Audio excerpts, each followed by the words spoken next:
본 방송에서 제공하는 투자 정보는 투자 판단에 대한 조언입니다. 방송에서 제공하는 주식의 가치, 가격 상승 및 하락에 대해서는 방송사에서 보장하지 않습니다. 실시간 정보 브리핑입니다. 일본은행은 금융정책결정회의를 열고 단기금리를 현행대로 동결하기로 결정했습니다. 일본은행은 올해 소비자 물가지수 상승률 전망을 2.4%에서 2.8%로 상향했습니다. 다음 소식입니다. 코스피가 오늘 미국 1분기 GDP와 물가 충격에도 불구하고 장 초반 반도체주와 금융주 강세에 힘입어 2,650대를 회복했습니다. 한편 간밤 뉴욕 증시는 스태그플레이션 우려가 번지면서 일제히 하락했습니다. 마지막 소식입니다. 올해 1분기 외국환은행의 하루 외환 거래액이 10% 가까이 늘어난 것으로 집계됐습니다.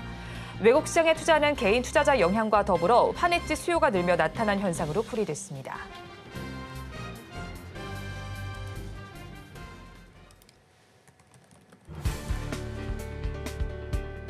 오늘장 내일장 일부 이 시각 시황으로 문 열겠습니다.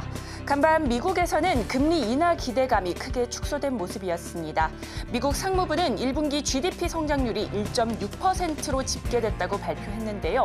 이는 시장의 예상치를 크게 밑도는 수치였습니다. 또 함께 발표된 PCE 가격 지수는 3.4% 상승하면서 1년 만에 가장 큰 상승폭을 나타냈습니다. 그러자 시장 일각에서는 스태그플레이션에 대한 공포가 일기 시작했는데요. 이에 따라 국채 금리는 급등세 보였습니다. 10년물 국채 금리는 4.7%를 넘어서기도 했고요. 2년 만기 국채 금리도 5%를 터치하면서 지난해 11월 이후 최고치를 나타냈습니다. 투자자들은 연초에는 올해 다수의 금리 인하를 기대했지만 지금은 패드워치상 연 1회 전반까지 후퇴하는 모습 보이기도 했습니다. 이에 따라 뉴욕 증시 3대 지수 일제히 하락 마감했고요. 특히나 다우 지수는 1% 가까이 빠지는 모습 보여줬습니다. 하지만 마이크로소프트와 알파벳이 호실적을 발표하면서 시간의 거래에서 급등세 보여줬고요. 그 여파가 국내까지 전해지면서 국내 관련주의 수급 전환을 이끄는 모습입니다. 그런 가운데 조금 전 일본은행은 기준금리를 동결한다고 발표했습니다. 이로써 기준금리는 0에서 0.1%를 유지하게 됐고요. 일본은행은 올 여름 이후에나 금리 인상을 검토할 것으로 전한 가운데 엔달러 환율은 156엔을 넘어서면서 엔화 약세는 계속되고 있습니다. 그런 가운데 오늘 국내 증시 양지수 모두 강세로 출발한 뒤에 현재까지도 코스피는 그 탄력 이어지고 있는데요. 이 시각 코스피 흐름은 어떤지 먼저 살펴보도록 하겠습니다. 오늘 코스피 0.8% 강세로 출발해 그 탄력이 더욱더 커지고 있습니다. 현재 1.12% 오름세 보여주면서 지수는 2,657선 움직임 확인되고 있고요. 지수는 1% 넘게 오르고 있음에도 불구하고 하락 종목의 수가 상승 종목 수 대비 더 많이 포착이 되고 있습니다. 시총 상위주 안에서는 삼성전자와 SK하이닉스 강세 흐름 포착되고 있고요. 또 밸류업 기대감이 커지면서 저 PBR 쪽도 다시금 오름세 보이는 가운데 특히나 KB금융은 홍콩 ELS 배상에도 양호한 실적과 주주 환원 의지를 드러내면서 강한 탄력 보여주고 있습니다. 이어서 코스피 매매 동향도 살펴보도록 하겠습니다.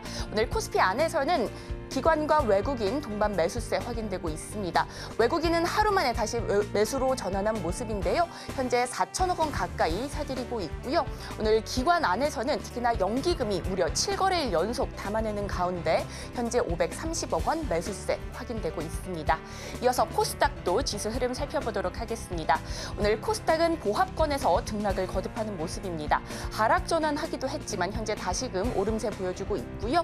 지수는 854선 움직임 확인되고 있습니다. 하락 종목의 수가 800개를 넘어가는 가운데 선익시스템은 중국 BOE에 8.6세대 OLED 증착기를 공급한다는 소식에 상한가 터치했고요. 이로써 IT 종합, IT 하드웨어 업종의 상승세를 이끌고 있습니다. 이와 함께 오늘 전선, 전력, 설비 관련주도 탄력 받아가고 있습니다. 이어서 매매 동향도 살펴보도록 하겠습니다.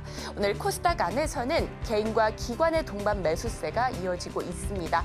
현재 기관은 91억 원 소폭 매수세 보여주고 있고요. 개인은 어제 이어서 오늘도 담아내고 있습니다. 현재는 1,300억 원 넘게 사들이고 있습니다.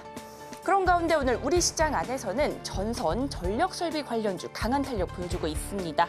구리값 상승과 더불어 전선 케이블 수요 증가로 관련 기업의 실적이 개선될 것이라는 기대감 더해지고 있는데요.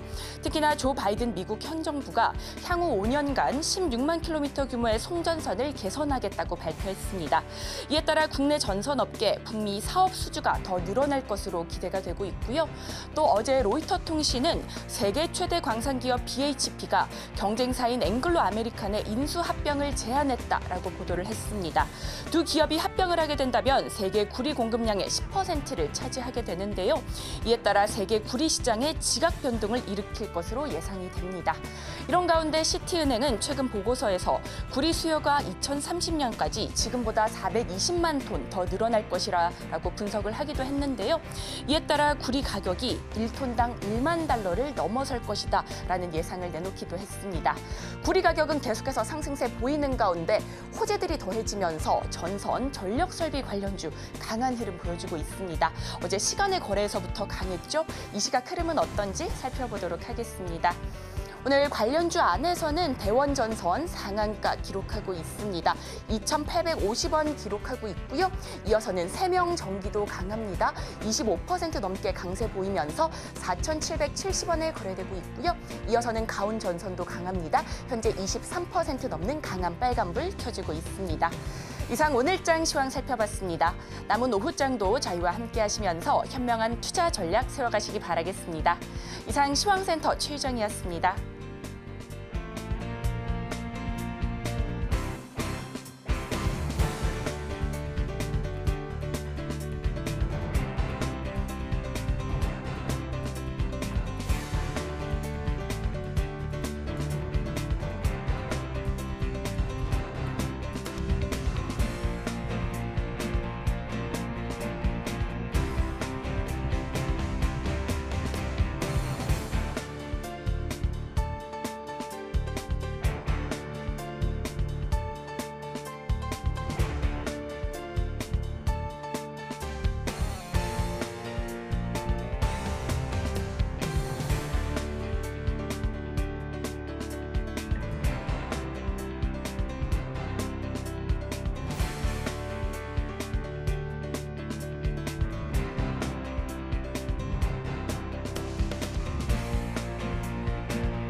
시청자 여러분 안녕하세요. 오늘을 돌아보고 내일을 준비하는 오늘장 내일장 일부 진행의 백선혜입니다. 간밤에 미국에서 나왔던 지표들은 엇갈리는 모습이 나타났습니다. 인플레이션이 잡히지 않는 상황 속에서 경제 성장률이 둔화되면서 스태그플레이션 우려감이 더해지고 있습니다. 1분기 GDP 속보치가 1.6%로 나오게 되면서 시장의 예상치를 크게 하회하는 모습이 나타났고요. 또 1분기 기준으로 PC를 살펴본다면 상승폭이 크게 나타난 것이 집계가 됐습니다. 또 현재 시간으로 오늘은 3월의 PCE를 확인할 수 있으니까 이전까지 좀 확인을 해보시면 좋겠고요. 앞으로 연준의 금리 정책이 어떻게 변화될지까지 체크를 해보셔야 될 것 같습니다. 이런 가운데 BOJ에서는 금리 동결을 결정했습니다. 이런 상황 속에서 엔화는 34년 내 최저치를 또 기록하는 모습이 나타났고요. 우리 양대 시장은 지금 모두 빨간불을 켜고는 있지만 코스닥 시장의 상승폭이 많이 둔화가 되어 있는 모습입니다. 우리 양대 시장 최근 들어서 살펴보면 하루 걸러 하루씩 상승하고 하락이 반복되는 패턴이 나타나고 있고요. 이런 가운데 외환 거래액이 1분기 기준으로 사상 최대치를 기록했다는 점까지 참고를 해보시면 좋겠습니다. 저희 방송은 유튜브를 통해서도 보실 수 있습니다. 유튜브 검색창에 서울경제TV라고 검색하시면 저희 방송과 함께 하실 수 있으니까요. 많은 시청 부탁드리겠습니다. 4월 26일 금요일입니다. 오늘장 내일장 일부 본격적으로 출발합니다.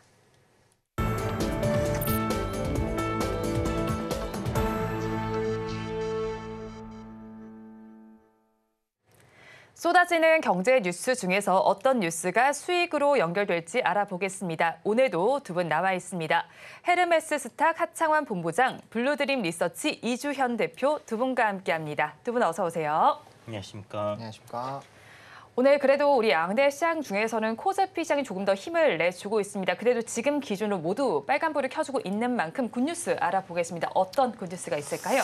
네, 오늘은 굿뉴스가 M7 안에서의 실적 발표가 될 수밖에 없지 않을까라고 보고 있거든요. 그러다 보니까 이제 알파벳의 이런 실적 발표를 저는 말씀을 드리고 싶은데 이렇게 시총이 큰 종목이 네. 실적 발표에서 13% 이상 정말 가파르게 급등이 나온 걸 보고 미국 증시는 참 돈이 많구나, 유동성이 크구나라는 것들을 좀 느꼈고요. 그리고 실적에 그러니까 넘버로 되게 긍정적인 흐름들이 반영되는 시장의 흐름을 보고 여전히 매크로적인 부분에서의 부담감은 남아있는 상황이지만 그럼에도 불구하고 숫자가 나오는 기업들에 대한 투자 심리는 여전히 강하구나라는 것을 좀 느꼈습니다.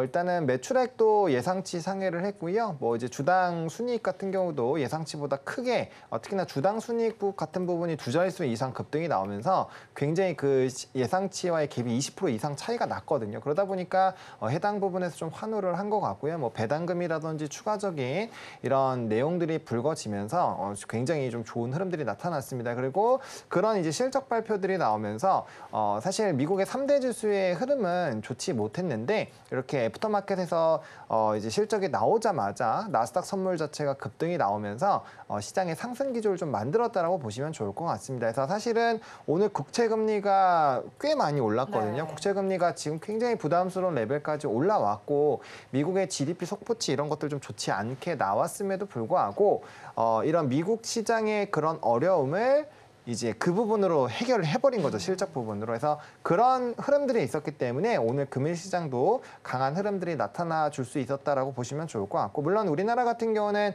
오늘은 이제 프로그램 비차익 순매수가 굉장히 강력하게 들어오고 전거래일의 선물에서 이런 콘덴고 흐름들에서의 좀 강력한 이제 수급 흐름들이 회물로 같이 들어오다 보니까 거기에서의 이런 수급 기조가 굉장히 좋아졌고 시장의 상승 흐름들이 만들어지긴 했지만 어쨌든 간에 그 상승 트리거를 만든 요인 자체가 M7의 실적이기 때문에 그 부분을 굉장히 긍정적으로 보고 있다라고 말씀을 드리겠습니다. 네, 일단 굿뉴스 알파벳의 호실적 알아봤고요. 이어서 대표님께서는 어떤 소식 가지고 오셨나요?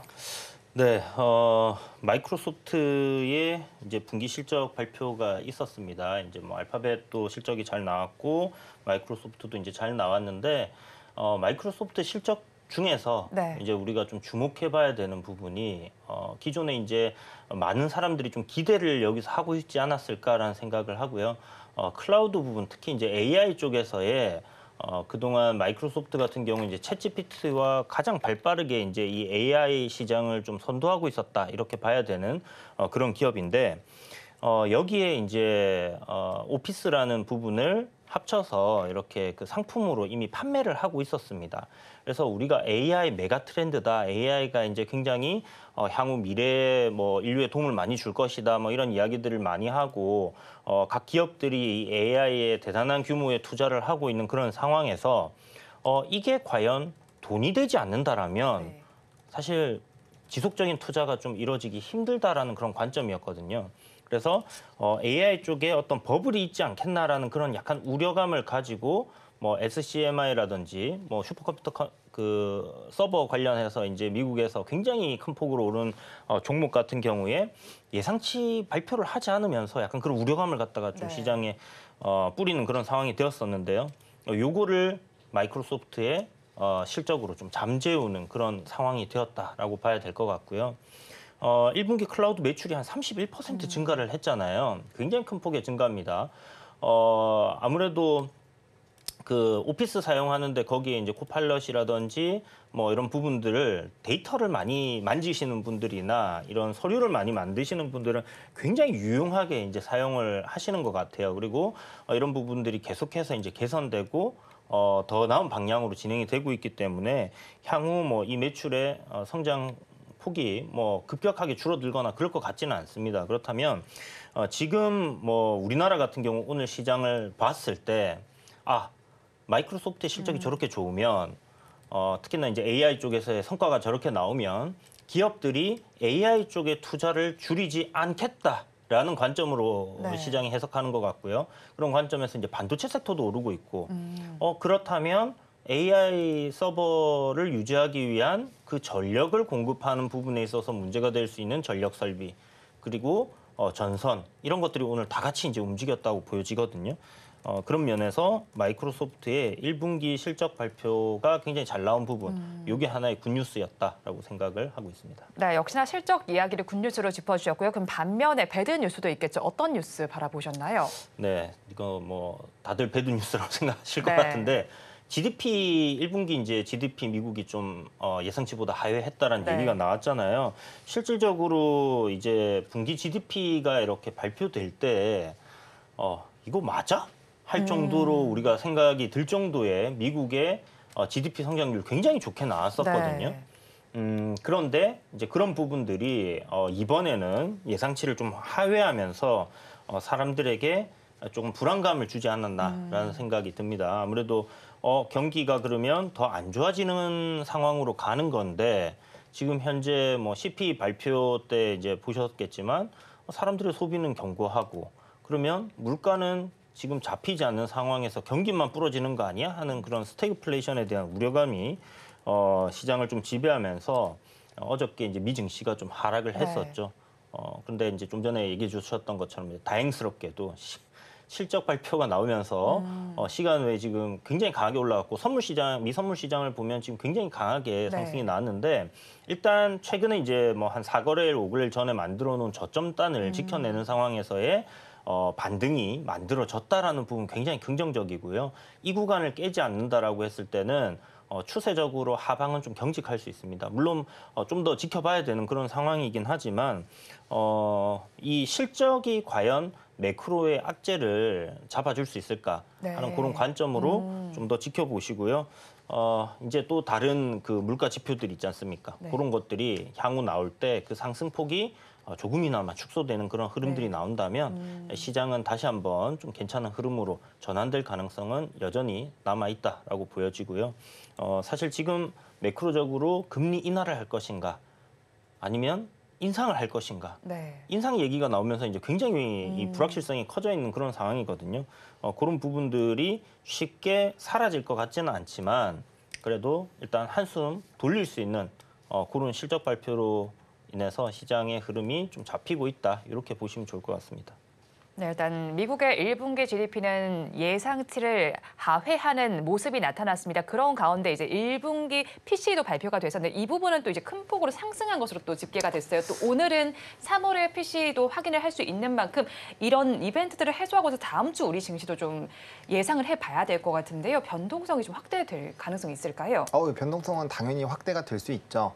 일단은 아마도 뉴스 보신 분들은 좀 헷갈리셨을 거예요. 네. 오늘 PC 발표라고 했는데 왜 PC가 3.7이 나왔다고 왜 나왔지? 1분기인 그쵸. 거죠, 그건데. 분기이기 때문에 그러니까 분기 자체가 예상치보다도 높았잖아요. 네. 그러니까 그 얘기가 뭐냐면 계속적으로 물가지표 자체가 우상향을 하고 있다라는 얘기입니다. 뭐 아시겠지만 뭐 CPI 같은 경우도 쉘터와 에너지 부분에 대한 문제가 발생을 하면서 상위권에서 자꾸 이제 고착화가 되어가고 있는 흐름이거든요. 근데 아시겠지만 2, 3, 4월 사이에서 좀 크게 변화가 나왔었던 거는 원자재에 대한 가격 상승 기조가 일부 나타났다라는 겁니다. 그래서 WTI 같은 경우도 배럴당 70달러 수준에서 지금 80달러 중반까지 왔다가 현재 시간에서는 83달러 수준에서 좀 움직이고 있는데요. 어쨌든 이러한 에너지 부분에서의 문제가 발생을 하게 되면 CPI 넘버나 이제 PC 넘버들이 좀 높아지는 흐름으로 갈 수밖에 없습니다. 그래서 그 폭 자체가 어느 정도로 반영이 됐는지를 확인하는 게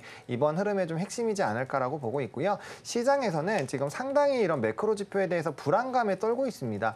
사실 여러분도 한번 잘 생각을 해보세요. 내구재에 관련된 지표를 우리가 과연 어느 정도로 체크를 했었는가. 거기에 따라서 미국 국채 금리가 흔들릴 정도로 사실 경기가 좀 좋아졌다라고 싶으면 이제 연준에서 바라보고 있었던 금리 인상 카드가 경제 성장률과 완전 고용이기 때문에 그런 부분에서의 긍정적인 포인트가 나오면 이거 금리 인하 안 한다라는 식으로 지금 반영이 되면서 흔들림이 많이 나타나고 있거든요. 근데 오늘 밤에 9시 반에 발표가 나는 그 PCE 지표가 연준에서 가장 주목하고 있는 지표들 중에 하나입니다. 그렇기 때문에 그 넘버 자체가 강하게 나온다라고 한다면 FOMC에서 좋은 얘기가 나오기가 좀 어렵죠. 게다가 이제 파월에서의 이런 문구들 그리고 최근에 좀 매파적인 발언들이 연준 의장들 사이에서 굉장히 많이 나왔고 연 1회 인하에다가 요즘에는 뭐 소문상으로는 뭐 인상도 나오는 거 아니냐 다시 이런 얘기들까지 나오고 있는 상황이기 때문에 뭐 개인적으로 인상까지는 안 갈 거라고 생각을 여전히 하고 있고요. 다만 그 시기 자체가 뒤로 밀리면 밀릴수록 선반영되어 있었던 이런 금리 인하에 대한 투자 심리가 빠져나가게 된다라고 한다면 기술주에서의 상당히 부담감이 생길 수밖에 없고 시장 자체를 끌어올리고 있었던 주체가 기술주이기 때문에 해당 부분에서의 좀 불안감도 확대가 될 수 있겠고요. 다만 그나마 이번에 알파벳, 마이크로소프트, 뭐 테슬라 이런 M7 종목군들의 실적이 워낙 좋거나 아니면 그런 성장성 부분들이 좀 확인이 됐기 때문에 어느 정도 하방은 좀 지지를 해줄 수 있는 그런 상황으로 좀 진행이 되지 않을까 싶습니다. 그래서 오늘 흐름을 본다라고 한다면 단연 물가 지표와 이런 이제 기술주의 실적들에 따른 이런 투자 심리가 굉장히 크게 힘겨루기를 할 수 있을 것이고 이게 엔비디아 실적까지는 5월 중순을 넘어가야 되기 때문에 상당히 긴 시간이에요. 그래서 그 안까지는 굉장히 큰 이런 롤러코스터 시장이 만들어질 수 있기 때문에 변동성 유의하시고 그다음에 비중 조절 잘 하시지 못한다면은 굉장히 괴로운 시장이 될 수 있겠다라고 정리드리겠습니다. 네, 굿뉴스, 배드뉴스 다 알아봤고요. 이어서 오늘 시장에서는 어떤 섹터가 움직이고 있는지 살펴보겠습니다. 오후 1시 30분 기준 상승 섹터, 하락 섹터 하나씩 살펴보시죠. 오늘 가장 크게 상승하는 쪽은 전력 설비, 전선 관련된 쪽입니다. 미국이 5년간 송전선 16만 킬로미터를 업그레이드한다는 소식 속에서 우리 전선 업계도 수혜를 받고 있습니다. 전선 섹터 무려 16%대 강세 흐름을 가져가고 있습니다. 그 뒤를 이은 섹터 전력 설비 섹터입니다. 7.89% 강세가 나타나고 있고요. 해저터널 섹터가 그 뒤를 있습니다. 4.75% 강세 흐름이 나타나는 가운데 이 안에서는 세명전기가 가장 큰 강세 흐름을 보여주고 있습니다.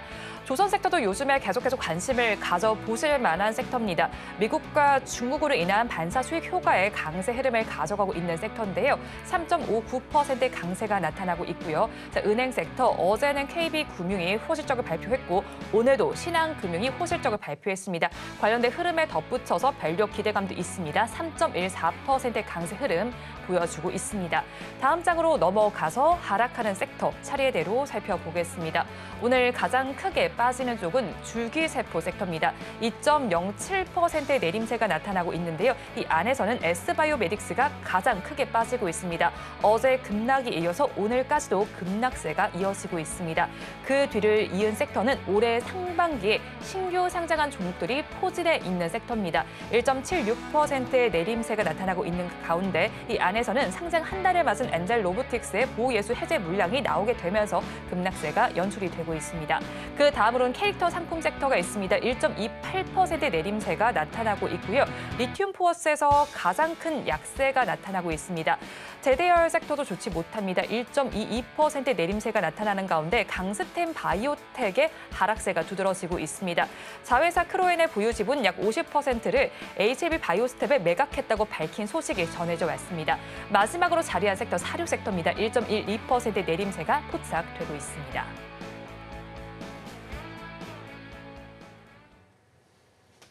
등락을 보이는 섹터 저와 함께 살펴보셨는데요. 이 섹터들의 흐름 중에서 오늘 대표님께서는 어떤 섹터의 흐름을 조금 더 특징적으로 바라보셨나요? 네, 오늘 사실 전반적으로 굉장히 좀 강한 시장이고 네. 외국인들 돌아오면서 그냥 수급이 좀 분산되어서 좀 올라가는 장이 아니라 센 종목들이 굉장히 많네라고 네. 느껴질 수 있는 그런 장이었거든요.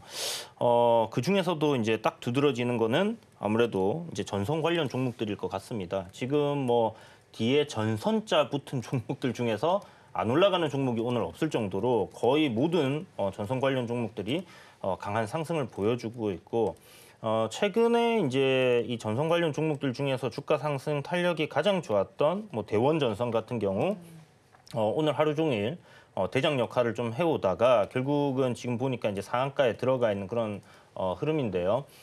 가원전선이라든지 대한전선, 이 좀 전에 말씀드린 것처럼 진짜 전선 관련된 종목들, LS 일렉트릭 모두 다 지금 불을 뿜고 있는 그런 상황입니다. 그래서 오늘 가장 시장에서 특징적으로 대부분의 종목들이 오늘 굉장히 강한 흐름들을 보여주고 있는데 그 중에서도 특히 전선 관련 종목들이 두드러지게 하나의 이제 수급이 분산됨에도 불구하고 테마를 이루면서 오늘 강한 모습을 보여주는 게 좀 특징적이다 이렇게 말씀드리겠습니다. 네, 특히나 오늘 전선 관련주도 굉장히 강하게 움직이는 모습이 포착이 되고 있습니다. 자, 그렇다면 본부장께서는 어떤 흐름을 조금 더 특징적으로 바라보셨을까요? 네, 저도 그쪽 일단 보고 있는데 좀 추가적으로 설명을 첨언을 네. 드리면 요 혹시 화면 좀 보여주실 수 있을까요? 요거 오늘 백악관에서 네. 이제 자료가 좀 배포된 게 있는데 이게 백악관에서 이제 이 전선 쪽 그리고 노후 설비에 대한 개선을 위해서 이런 패스트트랙에 대한 얘기도 있었고요. 그다음에 설비 투자에 대해서 굉장히 좀 큰 금액을 이제 배포한다라는 내용들이 있습니다. 여기 좀 붉은 부분 보시면은 이제 이런 규칙을 빠르게 해서 패스트트랙을 좀 진행하겠다라는 내용이 있고요. 그다음에 여기 위에 보시면은 이제 331 밀리언 달러에 대한 이런 투자 자금을 추가적으로 도입을 하겠다. 그러니까 본격적으로 전력 설비에 대한 교체 얘기가 나왔습니다. 네. 그러다 보니까 지금 우리나라 변압기나 전선 쪽에서 사실 스토리라인이 만들어지는 게 사실 전체 비중으로 본다면 3%가 안 돼요. 그렇지만 미국 자체가 전선 특히나 변압기 쪽에 대한 수입 비중이 해외 비중이 80%가 넘거든요. 그러다 보니까 해당 부분에서 모멘텀이 굉장히 부각이 될 수 있는데 이게 그러니까 초고화 변압기에서 사실 진행할 수 있는 그런 설비 업체들이 별로 없어요. 대표적으로 우리나라에서는 HD 현대일렉트릭이 좀 독보적이라고 보시면 좋을 것 같고 그 다음에 할 수 있는 거 그나마 효성중공업이거든요. LS 일렉트릭 같은 경우는 이제 고압 부분으로 하긴 하지만 이게 우회적으로 들어가기 때문에 사실상 오리지널 수혜주는 아니다라고 보시면 네. 될 것 같습니다. 그래서 어쨌든 변압기 쪽에서 먼저 시세가 분출이 되고 이게 변압 송전 쪽이 설립이 되고 나면은 그 후순위로 산업적으로 전선 쪽이 따라갈 수밖에 없는 상황이거든요. 그럼 결과적으로 이 수많은 부분들에서 정리를 해야 된다고 한다면 미국은 또 동부에서 서부, 또 서부에서 동부로 가야 되기 때문에 전선의 양이 지금 어마어마하게 깔려야 됩니다. 그리고 해적 케이블에 대한 모멘텀도 최근에 상당히 좀 부각이 되고 있는데 이것도 자국 내에서 만들 수 있는 업체가 한두 곳밖에 안 돼요. 네. 그렇기 때문에 오늘 LS라든지 또 이제 같이 움직일 수 있는 변압기와 전선을 동시에 사업 영위하고 있는 일진전기 이런 쪽이 좀 강하게 움직였다라고 보시면 좋을 것 같습니다. 그래서 변압 전선 쪽은 명확한 좀 이유가 있었다라고 좀 조금 더 첨언을 드리겠고요. 네. 그다음 조선 같은 경우는 미중 갈등에 대한 부분들이 조금 더 부각이 됐다라고 네. 보시면 좋을 것 같습니다. 사실 실적 데이터가 나오고 나서는 일부 좀 눌림 현상이 나오고 있는데 역시나 관세청의 수출 데이터가 굉장히 긍정적인 쪽에서 수급의 순환매에 따라서 눌림이 나오고 다시 말아 올리는 그런 네. 저점과 상승폭을 좀 만들면서 움직이는 그런 전형적인 트레이딩 시장, 순환매 시장이라고 보시면 될 것 같습니다. 그래서 일단 수출 데이터가 좋거나 수주 잔고가 굉장히 높거나 아니면 산업적으로 우상향이 좀 기대가 되고 있는 산업군들은 여전히 좀 지켜보시면 좋을 것 같고 오늘 뭐 다양한 이제 하락 산업군들이 나오고 있는데 사실 뭐 집중해서 보실 산업군은 크게 없다라고 네. 생각이 들고 있습니다. 왜냐하면 뭐 사료라든지 뭐 캐릭터 상품이라든지 이런 쪽 뭐 그나마 좀 집중해서 볼 만한 거는 앞서 얘기해 주신 것처럼 엔젤 로보틱스의 이런 보호해서 네. 물량이 풀리는 거 이게 한 달 동안에 그 물량 자체를 한 40%에서 50% 정도 사이로 풀리게끔 애초에 상장할 때 그렇게 설정을 했거든요. 왜냐하면 오버행 이슈가 계속 나오게 되면은 문제가 되니까 그걸 한 번에 좀 몬다라고 했었고 그 다음에는 이제 1년치가 넘어가야 물량들이 나오기 때문에 아마 이런 부분에서는 로봇발 이슈가 조금은 약해질 수 있으면 왜냐하면 오늘 전거래일 RS 오토메이션의 긍정적인 이슈가 나와서 로봇줄이 조금 흐름들이 좋았는데 네. 이게 엔젤 로보틱스에 따른 수급이 나오면서 상당히 좀 부담스러웠거든요. 그래서 그런 것들 좀 잘 참고해 보시면 좋을 것 같습니다. 네, 그런데 이제 두 분께서 같이 또 짚어주신 뭐 전선 전력 설비 쪽은 최근 들어서 계속 관심이 가는 섹터인 것 같아요. 이제 계속해서 긍정적인 소식이 나오기도 하고 눌리는 구간이 있긴 하지만 사실 잠깐 쉬어가는 구간으로 보이기도 하거든요. 근데 네. 오늘 많이 급등한 종목들도 있잖아요. 그럼 지금 시점에서 접근을 지금이라도 해봐도 괜찮은 걸까요, 대표님? 뭐 개인적으로 저는 네.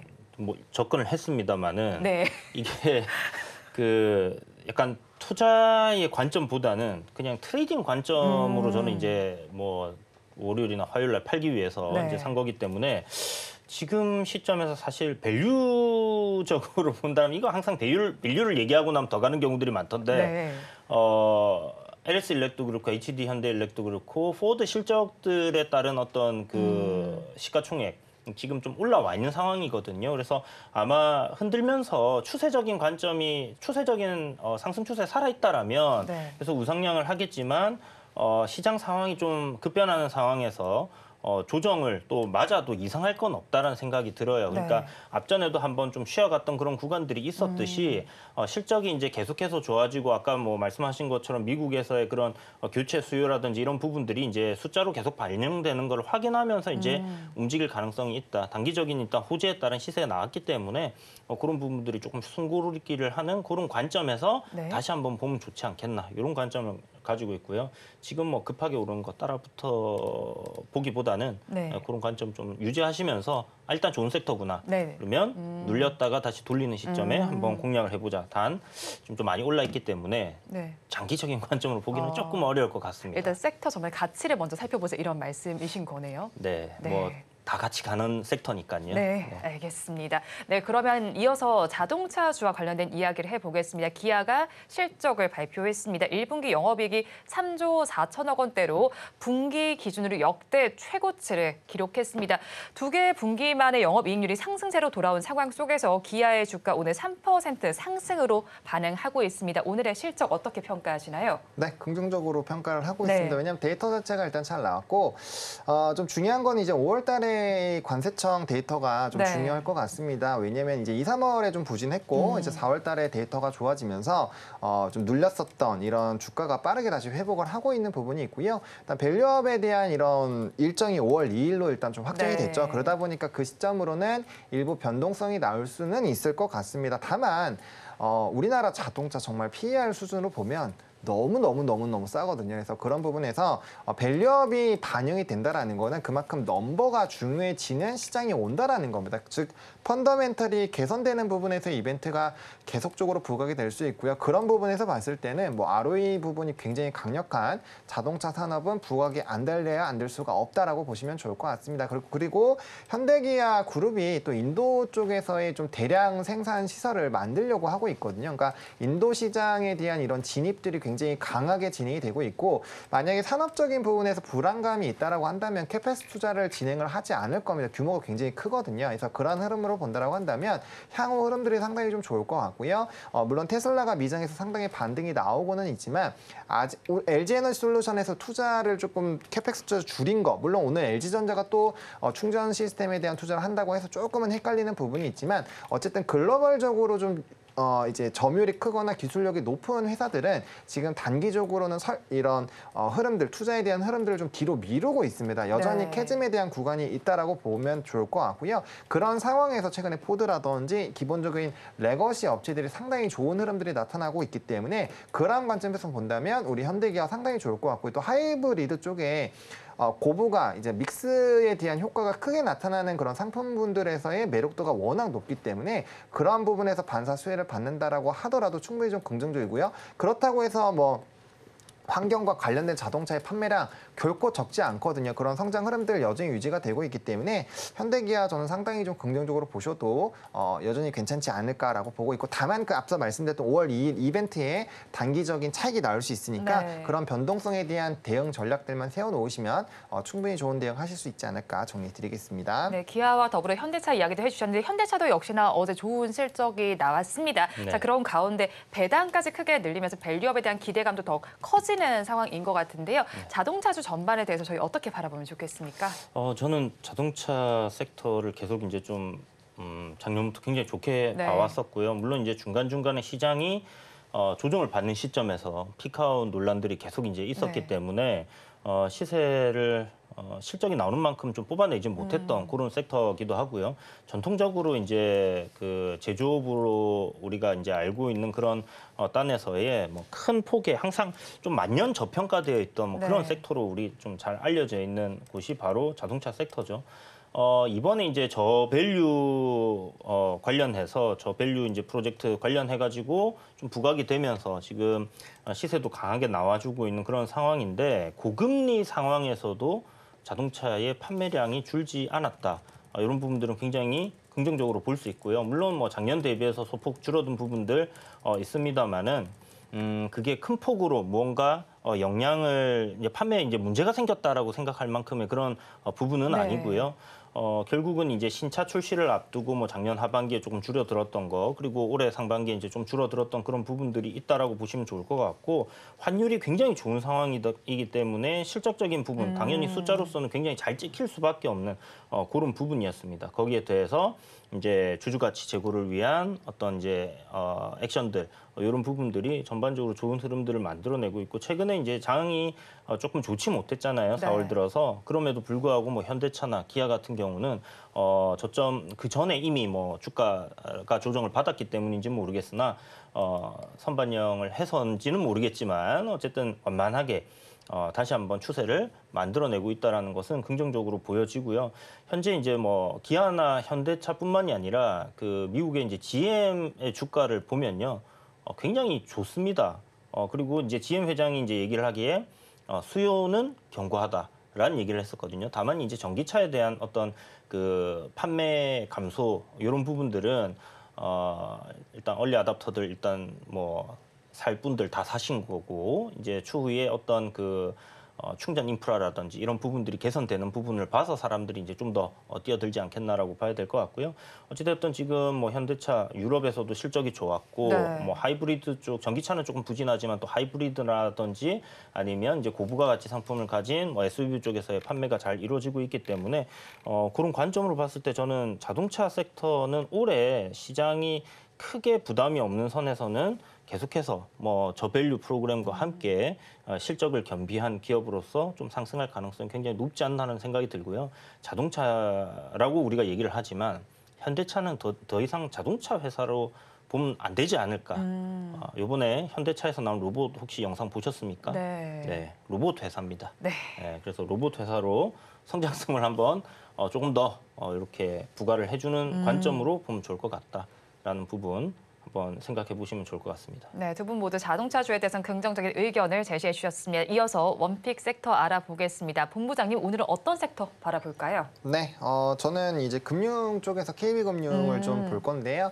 아무래도 단기적으로 금융주들에 대한 시세 좀 분출이 될 수 있을 것 같습니다. 왜냐하면 대외적인 리스크가 발생을 하더라도 사실상 우리나라 외국인의 수급을 좀 살펴보면 반도체 반, 이제 저 PBR 관련된 부분 네. 반이라고 보셔도 좋을 것 같은데, 어쨌든 반도체 쪽 이 조금 조정을 받을 때 충분히 그 안에서 수급을 받아주고 있었던 산업이기도 하고요. 앞서 말씀드린 대로 5월 2일에 단기 이벤트가 있고 지금 어쨌든 중장기적으로 보더라도 충분히 우리가 기대를 해볼 수 있는 상황이거든요. 게다가 ELS나 이런 흐름들에서도 상당히 좀 견조한 흐름들이 나타나고 있기 때문에 그 부분에서도 조금의 이런 부분들이 좀 마법의 단어죠. 이제 선반영이 되었다라고 보시면 좋을 것 같고 그다음에 이제 이 금융주 쪽에서 특히나 저 PBR 그리고 밸류업으로 했을 때 금융주에서 가장 먼저 거론이 되는 게 KB금융입니다. 그래서 대장주 성격을 가지고 있기 때문에 사실 가격적인 메리트로 본다면 뭐 우리금융지주나 바닥권에서 이제 또 다시 스물스물 올라오는 종목군들이 가격적인 메리트는 있겠지만 항상 선두에 있는 종목이 어쨌든 꺾이면 나머지 종목군들 다 눌리기 때문에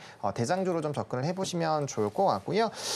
현재 10% 정도 급등이 나오고 있음에도 불구하고 종가에서도 저는 충분히 가능하다라고 생각을 하고 있고요. 전고점 충분히 돌파를 할 것 같습니다. 그래서 목표가 같은 경우는 83,000원 일단 1차로 보고 있고요. 만약에 5월 2일에 이제 뭐 상법 개정과 조금 더 이런 흐름에서 힘을 받을 수 있는 부분이 된다면 고가 랠리 충분히 유지가 될 수 있을 것 같습니다. 다만 부담감이 생길 수 있기 때문에 62,000원 다시 깨지면 비중 조절 좀 해주시면 좋을 것 같고 그 아랫단에서 다시 모아가시는 전략으로 대응을 해보시면 좋을 것 같습니다.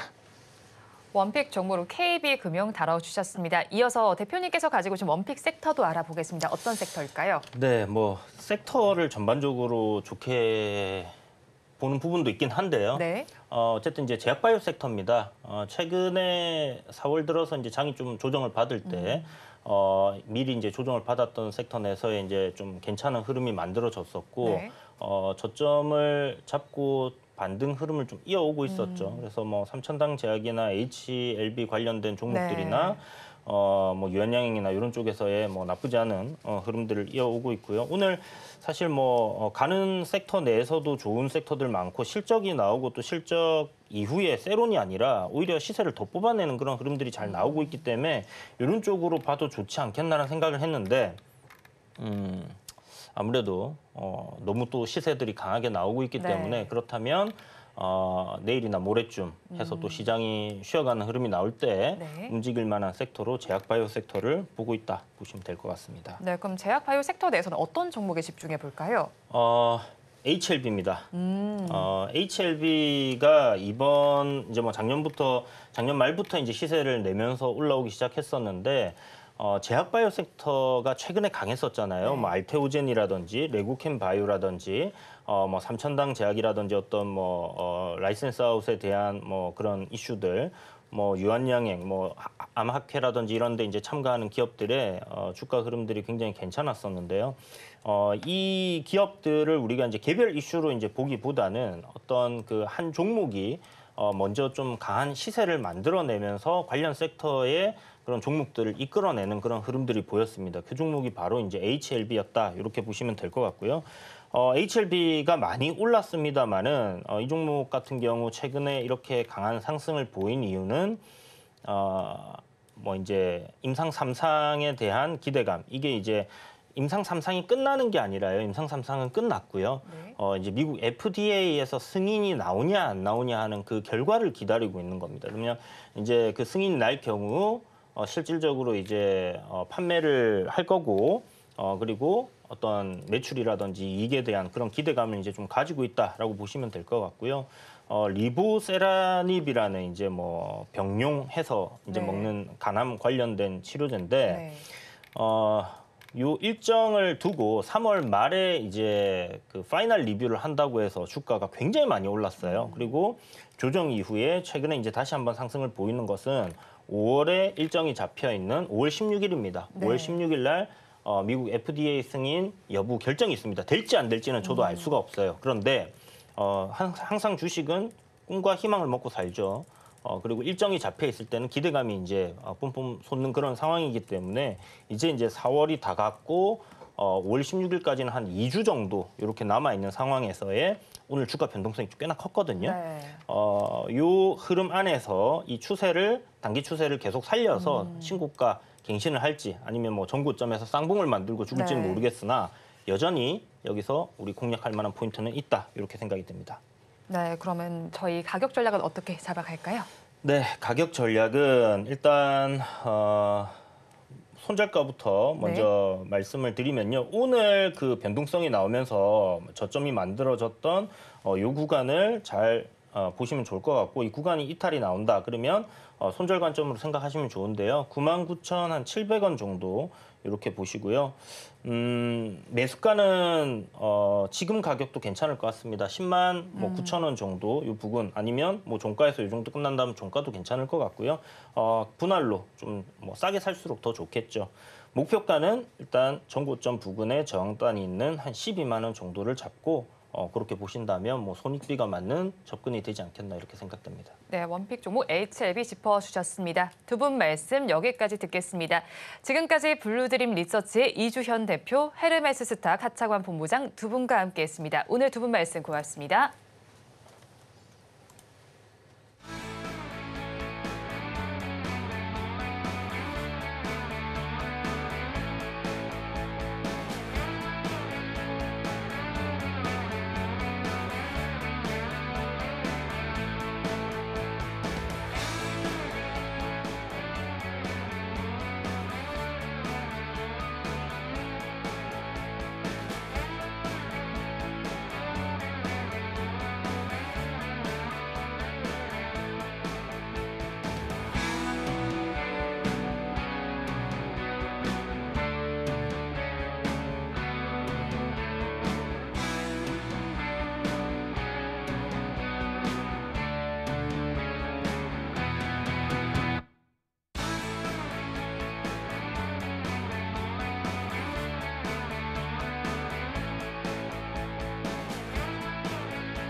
우리 시장 냉탕과 온탕을 오갔던 한 주의 마지막 거래일입니다.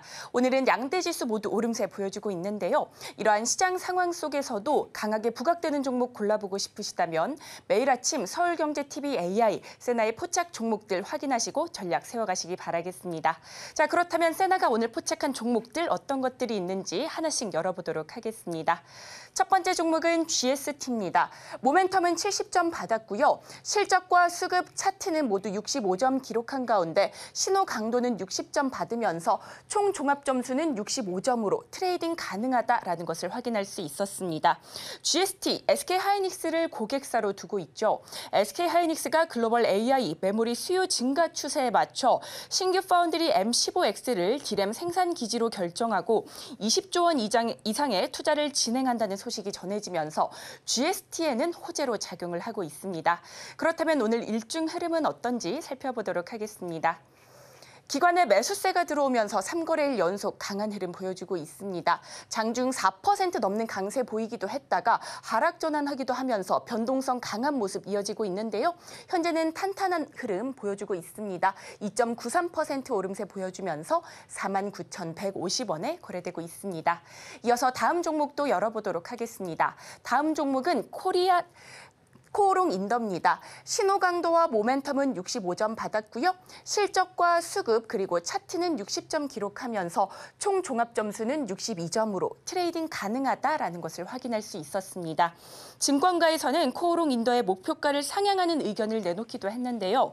현재까지 업황 회복이 진행되고 있고 또 판매량 증가, 가동률 상승에 따른 고정비 부담 감소로 이익 개선세가 뚜렷할 전망이라고 밝혔습니다. 그렇다면 오늘 장중 흐름은 어떨지 살펴보도록 하겠습니다. 오늘 장중 흐름 살펴보도록 하겠습니다. 1.8% 넘게 빠지기도 했는데 현재는 다시 오름세 보여주고 있습니다. 0.66% 강세 흐름 보여주면서 38,250원에 거래되고 있습니다. 이어서 다음 종목도 열어보도록 하겠습니다. 다음 종목은 현대건설입니다. 실적과 신호 강도, 수급, 차트 모두 65점 기록한 가운데 모멘텀은 65점 받으면서 총 종합 점수는 64점으로 트레이딩 가능하다라는 것을 확인합니다. 확인할 수 있었습니다. 현대건설이 GTX-C 프로젝트와 남양주 왕숙 국도 지하화 공사 현장에서 맞춤형 스마트 안전 시스템을 적용한다고 밝혔습니다. 단연간의 실증을 통해 완성한 현대건설만의 터널 특화 기술로 공간적 한계를 극복하고 또 다양한 현장에 적용함으로써 현대건설의 사업 경쟁력을 높일 것으로 기대된다고 언급했습니다. 그렇다면 오늘 장중 흐름은 어떤지 살펴보도록 하겠습니다. 현대건설 오늘 장중 0.1% 강보합권 움직임을 잠시 보이기도 했으나 현재는 다시 내림세 보여주고 있습니다. 0.72% 빠지면서 34,550원에 거래되고 있습니다. 이상 세나의 포착 종목들 살펴봤습니다. 마감 후 자세한 전략은 6시 30분에 방송되는 온트레이딩 AI를 통해 세워가시기 바라겠습니다. 이어서 오늘장 내일장 일부의 핵심입니다. 현대차, 기아 저 PBR 매력과 실적 효과가 기대가 되고 있고요. 오늘 전력 기기 중 강하게 움직이고 있습니다. 급등하는 가운데 밸류 부담 있다는 점 참고를 해보시기 바랍니다. 3월 PC가 발표될 예정입니다. 발표 후에 다음 주 증시 변동성에 유의를 해보시기 바랍니다. 본 방송에서 제공하는 투자 정보는 투자 판단에 대한 조언일 뿐 해당 주식의 가치와 수익률을 보장하지는 않습니다. 오늘장 내일장 1부에서 준비하는 순서는 여기까지입니다. 저희는 잠시 후 2부로 돌아오겠습니다.